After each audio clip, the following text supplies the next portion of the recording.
Theodore Roosevelt once said, "The credit belongs to the man who is actually in the arena, whose face is marred by dust and sweat and blood, who knows the great enthusiasms, the great devotions, and spends himself in a worthy cause, who at best, if he wins, knows the thrills of high achievement, and if he fails, at least fails while daring greatly, so that his place shall never be with those cold and timid souls who know neither victory nor defeat."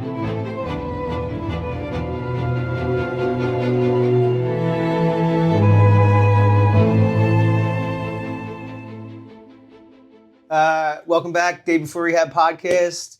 I've been going back and forth for a few weeks now about who I could have as my first guest. I actually put a lot of pressure on myself about it, to be honest with you.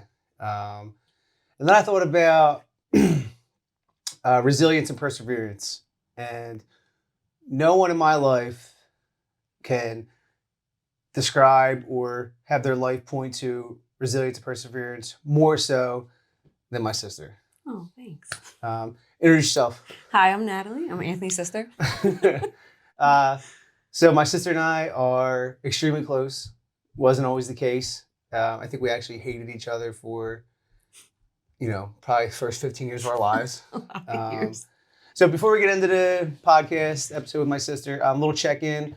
We're at 126 days sober. This week has been a grind. On my 8th week of school, the 10-week quarter, assignment after assignment. Then I have my real job, and then I have my life, then I have the gym, and then I have things for recovery. Motivation was not great this week.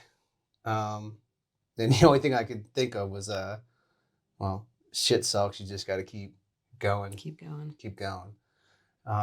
So before we get into why I think my sister is a perfect example of resilience and perseverance, I kind of wanted to talk about my sister and I shared similar struggles growing up with addiction. Obviously, we went through a lot of different things with our father, which I've talked about a bunch of times. One thing I didn't talk about was, our parents got divorced. I think I was a junior. You were 8th grade, I think? 7th or 8th grade, yeah. 7th or 8th grade? Yeah. So it's funny, too, because nowadays, an 8th grader and a junior in high school probably would have been forced to go to therapy or something. Yeah, they would. You know what I mean? Our dad was a drug addict, a raging heroin addict. Although functioning still, we knew our dad was a heroin addict. Yes. And there's probably a lot of kids growing up that their parents are drug addicts and alcoholics, but they don't know, but we knew. Our mom told us. Actually, our grandparents told us, I think. Everybody knew. So it wasn't a secret. And we just lived it. Yeah. We lived it every day. And one of the craziest things, and this is tough to talk about for me. It's been a struggle my entire life. But, at the height of our dad's addiction, our parents separated. And our mom moved out, and she had her reasons. I blamed her for a long time. How could she leave us with this drug addict? We were little kids. Yeah. At the time, you're a junior or senior in high school, you're in 8th grade. And although you think, cool, I'll just hang out with my friends, we were kids. Yep. We were kids. And our mom left, and we watched our dad fall apart.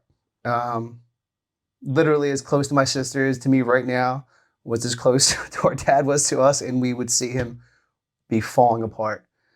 And, I don't think we've ever talked about, how you handled that. I think that was the turning point of my addiction in my life. I remember it very clearly that I was selling newspapers. That was my job. Was it? Yeah, I was going door to door, selling the Inquirer. By yourself? No, I worked with a couple people that I hung out with, and the guy would pick us up and we would drive to different neighborhoods. I've done that. Yeah. It's the same thing. Yeah. And I remember coming home from work. I think I got home at 6:37, and Mom was there. This is when you're what, 6th, 7th grade? I think I might have been in 8th grade. And Mom was there, but she had already moved out. So I was like, why is Mom here? Mm-hmm. And I remember mom sitting on the couch and she was like, we got to talk. And I'm like, what? Like, what's going on? And she says, your dad was supposed to be sober and he's getting high again. So you have to come live with me. And I'm like, well, I'm not coming to live with you. I'm in 8th grade. I'm not leaving all my friends. Like, this is my life. Typical kid. Right. Yeah. So I remember her calling Uncle Mo. And she was like, hey, Mo, Natalie doesn't want to come live with me, but blah, blah. This was the day before my 14th birthday. Okay. The day before, February 10th. And I ended up, long story short, I ended up packing my stuff and going to stay in Uncle Mo's house. And that was like the start of the change of my life. Yeah. So my uncle lived in Warminster, the suburbs, Warminster, PA. And that might as well have been like the drug capital of the fucking world, dude, because everybody from Warminster was on drugs. Yes. Everybody. But okay, that's what happened. But like, did you ever like think back about how crazy that is? Like that you like as an adult, yeah. I don't think you have 2 young boys. Yeah. And I think about that all the time. Like I'm, recently divorced and my son, my youngest is the same age as like within a year that I was when my parents officially got divorced. And I don't think I processed it really when I was that age. I don't think it really affected me until later. Yeah. And I had so much resentment and so much hate and anger. And it took me a really long time to get there because I buried it with drugs and alcohol. Yeah. You think, for me, like, I started drinking and doing drugs in high school before I think I realized, like, how bad our family situation was. And this was kind of the norm for people in our neighborhood. I don't think I ever drank or got high for any other reason other than the fact that I love to drink and get high. Isn't that why you do it? Right. So, like, it's funny you say that because I thought about this. And you drink and do drugs because you love the effect. It feels great. And then at some point it shifts. And you're sad and depressed because you drink and do drugs, although you used to love it, but now you have to drink and do drugs to not be sad and depressed. Yes. It's like this vicious circle. It is. It's terrible. It's horrible. Yeah, I don't like that. That was the worst. No. But you have been sober for 17 years, right? Coming up in April. That's crazy. I know. That's crazy. But like our childhood, like we don't even talk about it now, you and I. I think we have like this uncanny ability to compartmentalize the most horrific things. Like, I always say I did the dad podcast, talked about how great dad was and how close you two were. And even my therapist is like, you don't have any issues or trauma you want to talk about with growing up? I'm like, nah, it was cool. But like I remember one time dad was detoxing on the couch and I wanted the fucking car. And I think he had a work truck at the time. I forget. And I remember like he wouldn't wake up and I woke him up and his eyes were like, raging drug addict eyes. Yes, like big and wide and crazy. Yeah. And it's funny, fast forward X amount of years when he had the bypass surgery, when he came out of the bypass surgery, that's exactly how his eyes were. Oh. And I was like, oh my God, dude, like that reminded me of that time. Like that was crazy. Like dazed and confused kind of like, yeah. So nuts, dude. But, like not that I want to make this about like growing up and like, our issues with mom and dad, but like, it's a lot of who we are. It's it was tough. Like, only at 40 years old have I finally been able. So back it up. I visited my mom last year in Arizona, and I think that was the first time I actually like had a conversation with her and like legit put all of our differences aside. Like she left dad for a reason. She felt like that was the right thing to do. Regardless if I thought it was selfish or think it's selfish now, like I understand that's what she had to do, but man, I just think it's fucked up. So I struggled with that for a really long time. And as a woman, I understand. I totally understand why she did what she did. As a mom, it's a tough pill for me to swallow because I just couldn't imagine, my kid's dad being a drug addict and separating and leaving my kids with him. I feel like I wouldn't have given them a choice, but then again, I wasn't in that situation. Yeah. So it's hard, like I love my mom with all my heart. Sure, same. And we have a pretty good relationship now and I'm happy with it. But it's a tough pill to swallow to think about that. And I'm sure that haunts her every day. I can't imagine, how she feels about it, but it's definitely it was tough. That resentment was strong for a lot of years. A lot of years. Well, because you know what, like when we were little kids, our dad's side of the family would have family parties, and it was legit like out of a mob movie. You'd play bocce ball in the backyard. There'd be Italian music playing. There'd be all this amazing, wonderful food. And then on my mom's side of the family, we'd have a million cousins that were the same age as us. And all of a sudden, it was just over. Yep. Didn't it feel sudden? It felt like it just stopped. It's like it was over. Yeah. Like now it's like, my sister and I, we joke about it now, but like, we have family that loves us, obviously, but we don't have anyone. But like at the same time, like we're so disconnected from both sides of our family, our mom and our dad's side. And it's fucking sad. Yeah. It's sad. Like, our dad was our connection, obviously, to his side of the family. But that kind of severed over time. He wasn't engaged with his brothers and sisters and his nieces and nephews. So therefore, my sister and I weren't around them. And then when my parents got divorced, it was weird because my mom's side of the family actually wanted to invite my dad, but my mom didn't want that. So we were kind of left in this gray area for such a long time. And then we become adults. And now it's like, I have my wife's family and my sister had her ex-husband's family. And like, it was like this mashed up thing. Yeah. You know what I mean? I felt that way for a long time. Like, we have family, of course, but we also don't have anybody but each other. Yeah. And I've always felt that way. And I think that's probably why me, you, and Dad were always so connected, because it was always just the three of us. It was always us. And I think, like, Gia and the boys makes it bigger, obviously, like just more of a family. And like, that's why I love my in-laws so much, because like, they even took me in. Right. Like, you're as, it's like, it's just tough. Because like, you see some people and they have these big families and you're like, fuck you. Yeah. We joke about it all the time. Like, your relationship's fake. Isn't it? Yeah. Oh, you got a mom and dad that love each other? Yeah, right. Lies. So it's all bullshit. lies. So that's bullshit. That's funny. But I was thinking, like, you've done so much with your life. And when you started off, you were, this is hard for me to say, but I think you would agree. It was bad for you, mm-hmm. right? Your addiction put you in levels that, like, obviously now you think, like, that's insanity. Like, how could I have done the things that I did? And that wasn't me. That's not who you are today. But, you were in a dark place. I was. So I don't even know for sure your history with like rehabs or things like that. I think you went to Florida once. I'm not sure if you've been to like a real treatment center. I don't even remember. Yeah, I met some guy and like moved to Florida and thought my life was going to change, and it clearly I remember you going to Florida. That lasted for like 4 days and then I flew back. So like when you got sober for real, like your day one, was that after rehab or like yes. you just kind of grind? Oh, it was. Yeah, I went to rehab and stayed. I left. I was there for maybe 2 weeks, and I was like, "Fuck this! This sucks." So your day one of sobriety was in rehab? No, I came home and started drinking and doing whatever I was doing, and then it started like shortly after that. Okay. So probably like a couple weeks after I came home from rehab. Okay, so you go to rehab, mm-hmm. you come home. You'd fucking around for a little bit, mm-hmm. and then you stop. And then I stopped. But I remember before I actually went to rehab, I remember, funny story. I went, I was like, I didn't have anywhere to live. You didn't want me living with you because I was a scumbag, and I couldn't live with my dad because he lived with. I can't even like people would tell me all the time, like, stop saying you're a piece of shit. Like But I was.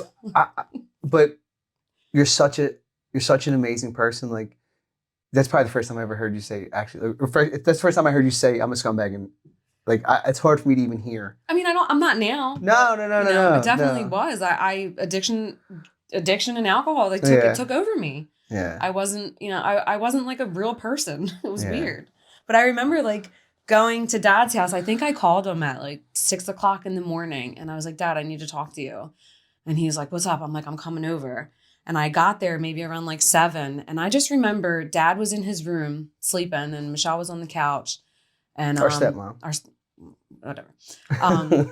And I just remember going up and I sat on the bed and I was like, Dad, I need help. And I just cried.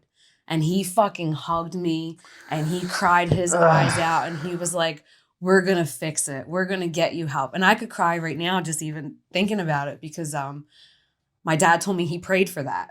I remember like so like when Dad explains like you getting sober, doesn't he have like this like weird connection to like some kind of God type shit? Like this shit was supposed to happen. Because when Dad tells a story, he's like so passionate about the story, right? So I remember like his connection to you getting sober for real was like when he explains it, it's just like it was supposed to happen when it happened. Man, he was so happy. He kept saying it. I prayed for this. I prayed for this. And you know, it was whatever I needed. He was gonna get me help and make sure that I was gonna be okay. And I teeter-tottered for a little while after that, but it was the first time that I really acknowledged like, shit, I'm fucked up. Like, so funny story. This is the only funny story I'll share because it's fucking hilarious. So the year the Eagles won the Super Bowl, or went to the Super Bowl against the Patriots, 03 or 04, something like that. So what is that? Like I'm 21, 22. So you're like 17, 18. Or it probably had to be right before you got sober. Yeah, I got sober at 21. Okay, so maybe I'm like 24, you're 21, 20. Okay. So Eagles went to the Super Bowl. I'm out all weekend. I was going to Cancun very soon after that in March. And I come home. Remember, I had the Pepsi bottle filled with the ones and the change? Yes. So I had this Pepsi bottle, like this high off the ground, filled with ones and change. And I think I had it taped and screwed down because, like, I think my sister was living with me at the time. Or we might have been living at home. I forget. I come home, and all the money but, like, a handful of change is gone. And I'm fucking pissed. And I'm like, Dad, she fucking stole my money. And he's like, his exact words were, are you sure you didn't come home in a blackout and take it and don't remember? I thought I was gonna fucking explode, dude. I'm like, did I what, dude? Like, you know how hard that would be to do in a blackout? So that was kind of like my sister and my experience towards the tail end of her addiction. He always stuck up for me. I could do no wrong in his eyes, never. But yeah, I realized I was fucked up, and I just had to like.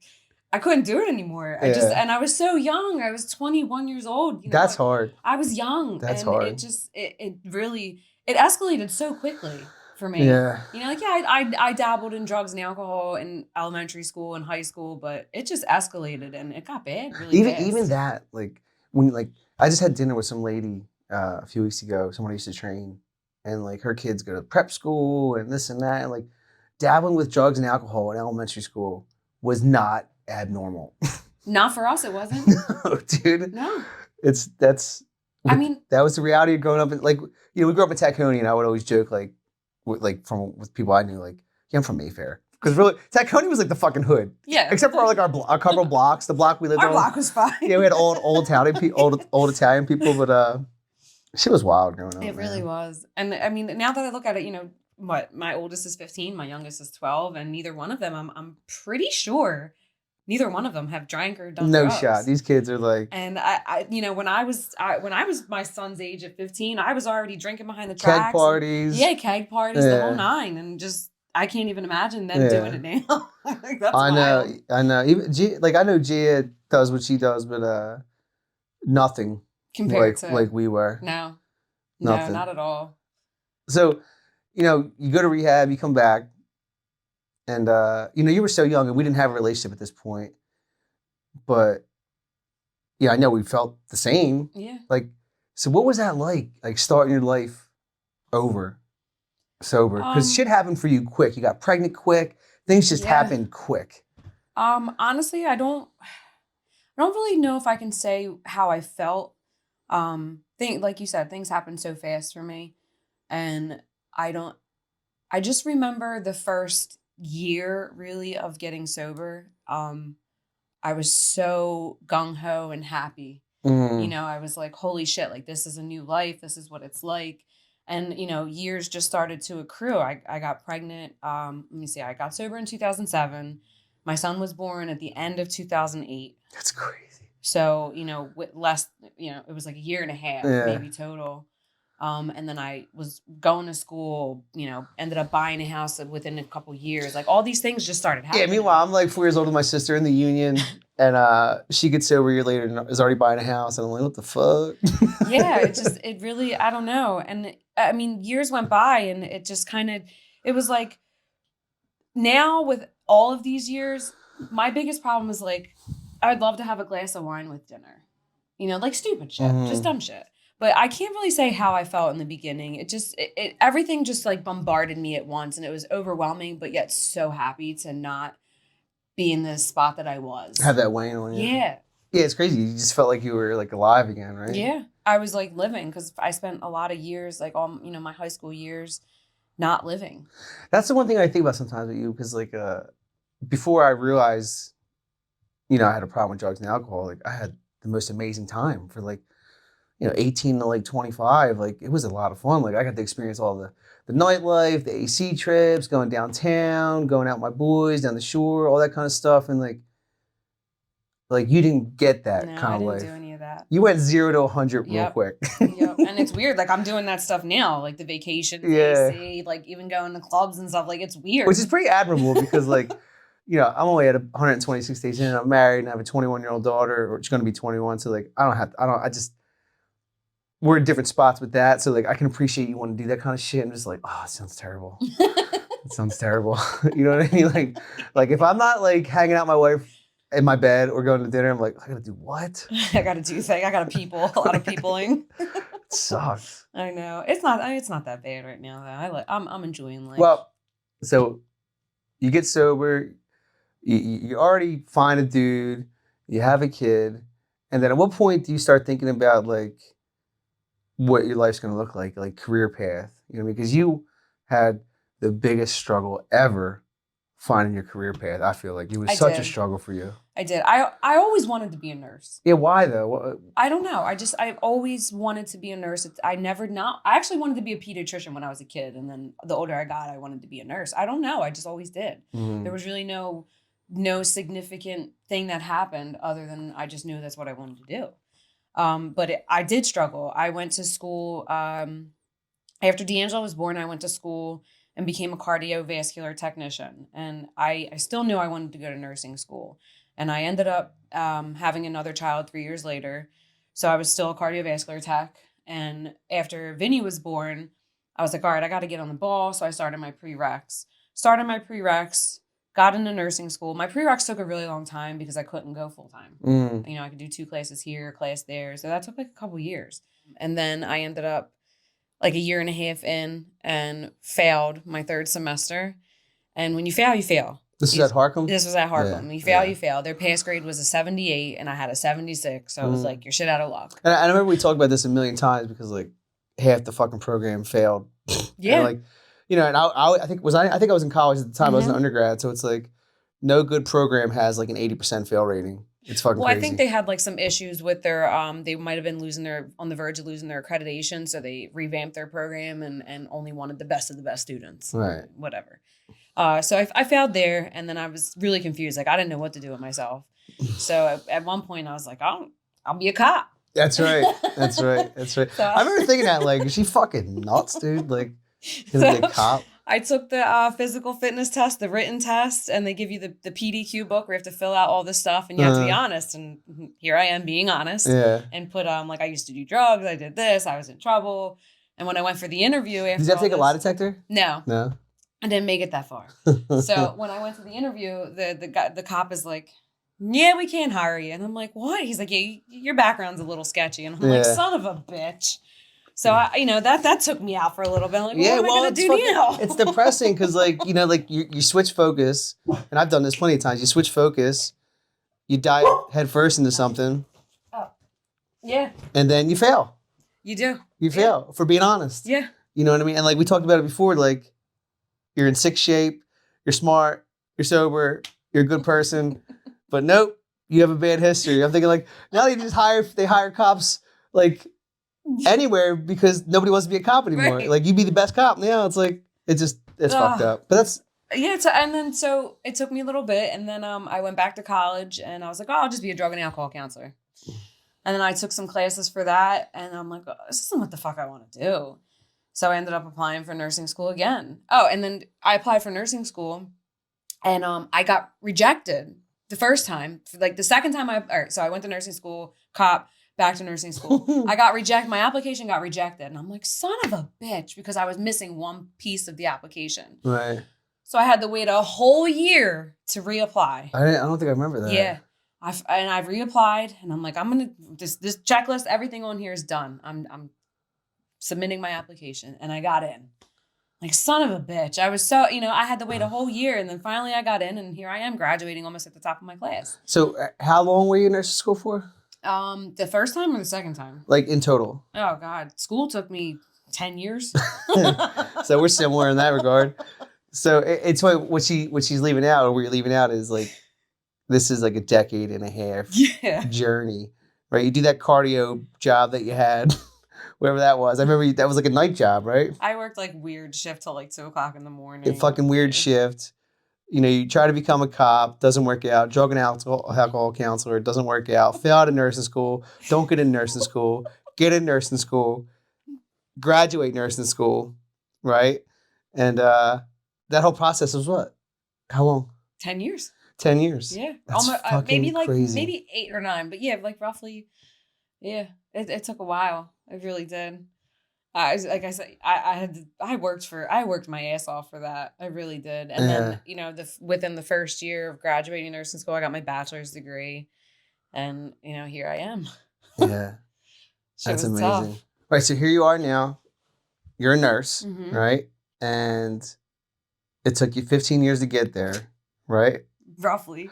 And throughout this entire process, you and I have been pretty close. Yeah, I'd say so. I don't know where we got close. I feel like you and I, the same with our parents and our dad and our mom and that whole situation. At some point, we just went from not close at all to super close. Yeah, like no in between. Yeah, there wasn't like a feeling out area. We just became super close. Yep. Right? And that's why I was thinking with you personally, like, I hate to even say it, but lowest of the low with your addiction, like insanity, and we'll leave it at that. And 17 years of sobriety. If there's not a picture of you in the dictionary next to resilience, I don't know what is. And you think about what is resilience, right? Like, I think about this all the time. Like, people that are resilient don't know they're resilient. No, I don't even look at it like that. You know what I mean? Not at all. And right, because like you can't appreciate any accomplishment that you. Like, I'm speaking for myself. Like, you don't appreciate when you get through something. You just get through it and think like, oh my God, I got through that. And then what's the next thing I got to get through, right? So for you, you got through your addiction, which was.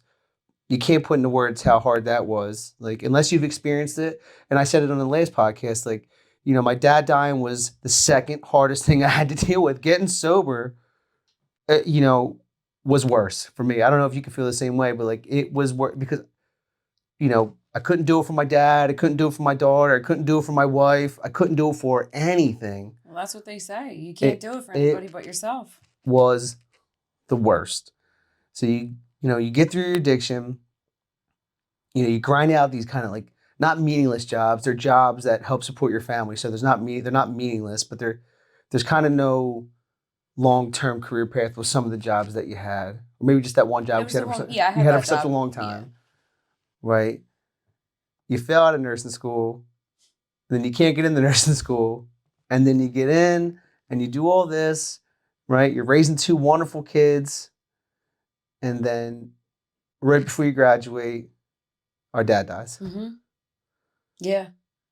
And then you have to get through that. Yep. And I just got through that. I don't, somebody said to me before, this might've been like maybe within the last 6 months or so. Somebody said, they're like, I don't think you realize how special of a person you are. And I'm like, okay. Like that awkward, like somebody's complimenting you. Yeah, like, why are you doing that? You're like, you don't really know how to take it. And I just don't look at myself as resilient or special. This is just life. Like, it's just you. It's just me. This is just what I do. Yeah. I get through shit and I move on and that's it. I don't look at anything else other than you just dealt the card, you deal with the cards you're dealt. Yeah. Well, I think like something that like you and I are really similar with as far as like how we handle things. And I can't compare my sobriety to yours because it's not comparable at the moment. But you accomplish something in your life, and then in your head you're like, what's next, right? So you became a nurse, And then you wanted to what? You wanted to become a trauma nurse, right? Yeah. So now I work in the ER. Right. And I'm trauma. Funny story. I took a course a few months ago in November, and it was called the TNCC. And it's just like a trauma core course nursing thing. And I failed. You failed. I failed it. Like, it's okay that I failed it. It's not, doesn't affect my job. Like, I'm still a nurse and trauma nurse at the hospital.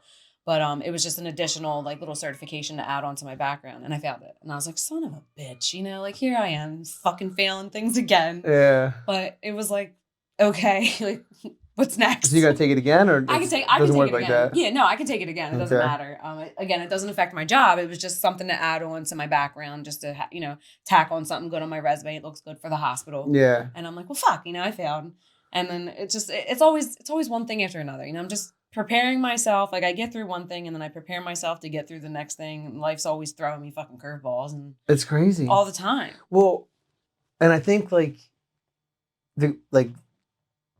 of the biggest things that I see in you was like drinking or doing anything to take you off of like this course or jeopardize your sobriety is not an option. No. Like, you take, like, if this is a range, right? If 100 is where you're at and 0 is where you were, like that took 17 years to get there. Yeah. It's so crazy. And like, I've been looking at life this way, like these ranges of emotions. And it's funny, I just got my blood work back the other day. And the guy's going over my stress hormones. And he's like, man, your stress hormones are way down. And like, I don't fucking know what he's talking about. And he's like, did you do anything different? And I'm like, I went to rehab and I stopped doing drugs. And he's like, congratulations, that explains it. Yeah. I'm like, imagine that. Like, whatever like happens in your body, like with all the stresses of, trying to stay sober, can't stop, and like now you get that out of your system, and I guess your stress levels go down. Like, oh, imagine that. That's funny. Oh, man. Yeah, it's just, fucking life. Life just gets real lifey, and you just fucking move on. I hate that saying. I love that saying. Yeah, it's one of my favorites, yeah, actually. Life gets lifey. But, I said before, like, life is not fair or unfair. It's just life. No. It's just life. Our dad died. Unfair? Some people would say that, like, that was fucking life. And I don't know that we can ever really put into words how that affected us. But man, I think I lost a piece of my fucking soul when my dad, when our dad died. Brutal. And look, and there goes one of his collages right there. Brutal. It's just, it feels like every time I'm on like a good path, I just expect something bad to happen.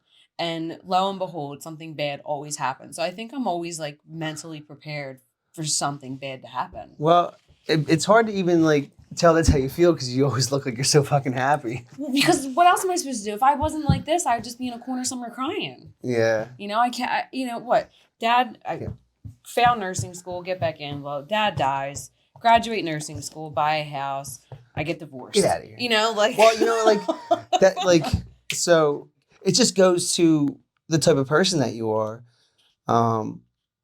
It's fair to say that your situation with your divorce is something that should not have happened, that you didn't cause, but had to react to. Mm-hmm. And it's just another like chink in your armor that you didn't get through, but are getting through. Yeah. I think it's tough to put into words, really, but I kind of feel like I don't like to dwell on things that I go through. Obviously I have emotions and I get upset and things happen. Yeah. But it's easier for me to just move on. Because if I don't, I would be miserable all the time. I would be depressed. I would be crying. I have to move on and put a smile on my face. How do you do that? Because there's probably people out there in similar situations with, similar like recovery experiences, whether or not they have 126 days or 17 years, they're in this life and shit happens that they can't control and it's terrible, horrific, traumatizing, and they're expected to stay sober? I raw dog life. I fucking raw dog life. I don't know how I do it. I can't begin to tell you how I do it. I have to. Yeah. I just have to. These are just the things that I can't let it consume me, because the minute I let something consume me is the minute that I'm drinking. So if I just let it fucking go, shit happens, all of the sayings, it is what it is, shit happens, let go and let God, all the things. That's what I do. It's the only way I can move on with my life and continue to be a mom, continue to be a woman, a wife, a girlfriend, whatever it is. It's the only way I can do it. It's the only way I know how to do it. I've always had to be in like fight mode. I've always had to have that shield, and that's my shield. My shield is just fucking moving on. Yeah, you're totally emotionally disconnected from everything, and it's terrible. I'm kidding. No, but you're not. I'm wrong. half kidding. You're not wrong though, and it's what the crazy thing is the only person, and this is gonna sound so fucked up, the only person that I'm really, really emotionally connected to is Vinny. Yeah. And I don't know what it is about this kid, but maybe I went through postpartum depression after he was born, which was another fucking thing. But for whatever reason, this kid just gets me. Yeah. He knows, like, when I'm upset or I'm not happy, he'll be like, Mom, you need some Vinny love. And he'll come and give me a hug. And it's just like, he's like that one that I'm just so emotionally connected to him. And I've never felt that with anybody, not even Dad. Weird, so weird. Well, like, D'Angelo is autistic, we know, and he processes emotions differently. Yeah. Vinny is such like an emotional person, and like I kind of like he's like myself, right? Like when he's happy, you know it. When he's sad, you know it. And his emotions are on his sleeve, and you look at his face and you just want to grab him and give him a hug, and like maybe that's why I'm so emotionally connected. That's what I'm saying. Like he just like. It makes sense to me, your emotional connection with him, because he's such an emotional being. You know what I mean? Vinny does jujitsu. He's been doing it for about 5 years now, maybe 4 or 5 years. About 5 or 6 years, roughly. And this kid is 11 years old, right? 12. Just turned 12. Oh, 12 and 15? Yeah, 12 and 15. So D'Angelo's 15, Vinny's 12. This kid's been doing jujitsu for about 5 years, and he probably is the most lethal. What's that? 7th grader? Sixth grader on the planet, and you would never know it. No, you would never know it, because the kid is a freaking sweetheart. Yeah, he's so like he's just so calm and collected. Yeah. Like you don't get that vibe from him, but it's there. Well, like this just brings me back, and like this just brings me back to Dad. Like, you graduate nursing school, you buy this amazing house, and we talked about it before. It's like, and he's fucking dead. Right. You create all these things just by hard work. You personally, you create all this whole life by hard work. And you graduate nursing school, then Dad dies. Yeah. And then you put the pieces together, right? It was really hard to get this house. You looked for like a year or so. Yeah, about that. And you found the perfect house at the perfect time. And then you get divorced. And the only person that I want their fucking advice and opinion is the only person that's not there. Yeah. But then I come to you, so you replace that. Yeah. It's tough. It is. I always wonder, like, with the pool in the backyard, like, even if I'm at work and kids are at school or something, I just feel like my dad, like, I feel like Dad would just be like, yeah, I'm coming over. Yeah. I'm just going to come and hang here for the day and just, cook himself dinners. Like, he used to do this shit all the time. He'd come over and cook himself dinner when nobody was home. It's like the condo down the shore. Like, yeah, he would be down there all the time. I could be like, yo, motherfucker, don't be smoking in my condo, dude. He would be. He'd be like, yeah, I'm not. You ain't got no deck, dude? No, we'll have a deck, all right? Yeah. Man. He would call me and he would be at my house by himself and he would say, I just made the best fucking steak dinner ever. Yeah. And I was, did you save me some? No, I fucking ate it. Yeah. And he would tell me how he used the pan, and I had myself a nice salad to go with it. He enjoyed that little bit of alone time. Yeah. Dude, he was the best cook. But he would like always cheap out though. Yeah. You know what I'm saying? Like he like if you said, Dad, money's not an object, make this meal. Like I would put that meal against anyone's meal, but like he would still rather make the cheap shit. Right? Yeah. You know what I'm like, Dad, dude, like what are you doing, dude? Like, yeah. like Like the store brand one was 50 cents cheaper. Yeah, I'm like, come on, bro. Like, just make the good shit, dude. You know? He was great. He was the best. Oh man, I missed the shit out of that guy. He was the best. He was the best.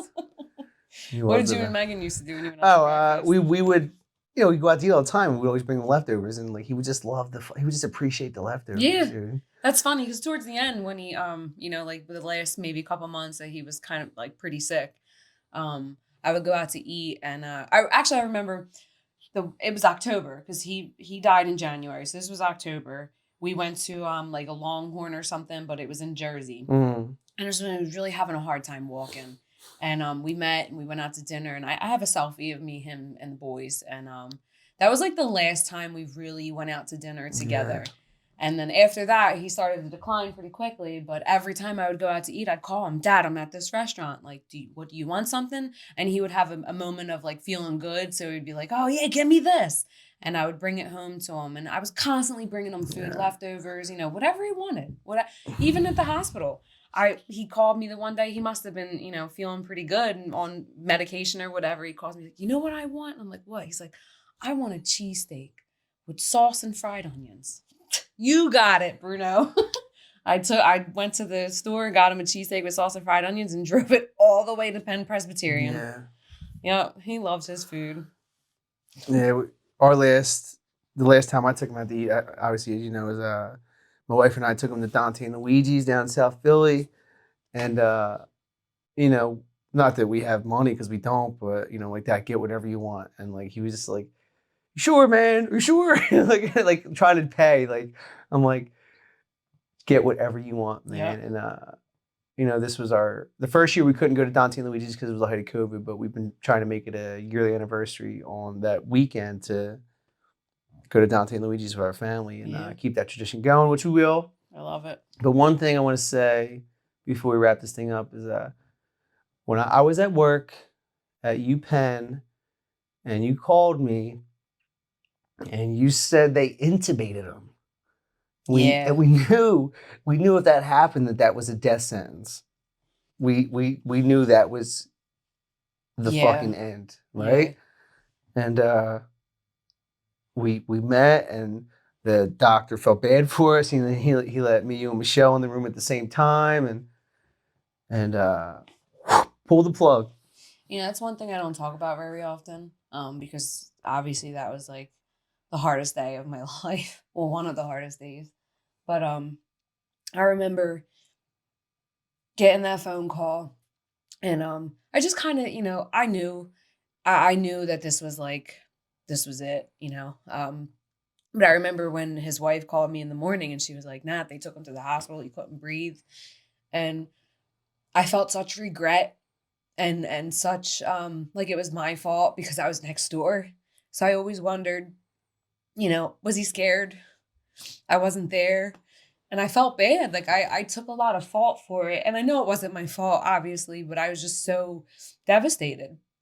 But when we got to the hospital and the doctor was like, that ICU doctor was the coolest guy. He was such a nice, that's like you hear them stories or watch the movies, like he could see that we were dying inside. Yeah. And I remember, when they had to step out of the room so they could extubate him and give him medicine to make him comfortable. And when I laid next to him and played My Girl, because My Girl was not my dad's song. God. My dad sang My Girl to me, or he'd sang My Girl to me at my baptism, and I danced to My Girl with my dad at my wedding, and I played it, and I just laid in bed with him, and there's maybe like 4 or 5 people that actually know this part, and I played the song, and I laid in the hospital bed with him, and I just held his hand until he stopped breathing, and at that moment, I was like, okay, like it's okay. Losing him was the hardest thing. Recovery for me. And like, I hate getting so upset and emotional about it, but all the things that I went through in recovery, that was the hardest. And I've been through a lot of fucking shit, but losing him was the worst. Mm-hmm. I remember like just my world just fucking crashed. Everything that I knew was gone. You know, my foundation, my stability, it was just all ripped out from me. And I still had to put on a strong face and be a fucking adult. And, you know, it sucks. Like, you just want to deal with it and cry, and you can't because you have to be an adult. So behind closed doors, I would just bury myself. And, you know, I always remember me and you talking and saying, God, if we ever lost dad, like, what would we do? We never knew what we would do. And here we are, you know, we're doing this thing called life and just learning how to do it without him.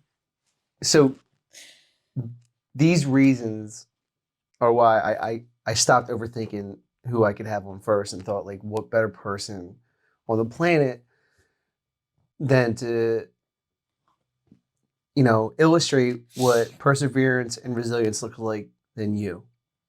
You know, if anyone can help anyone show how to get through a struggle, it's you.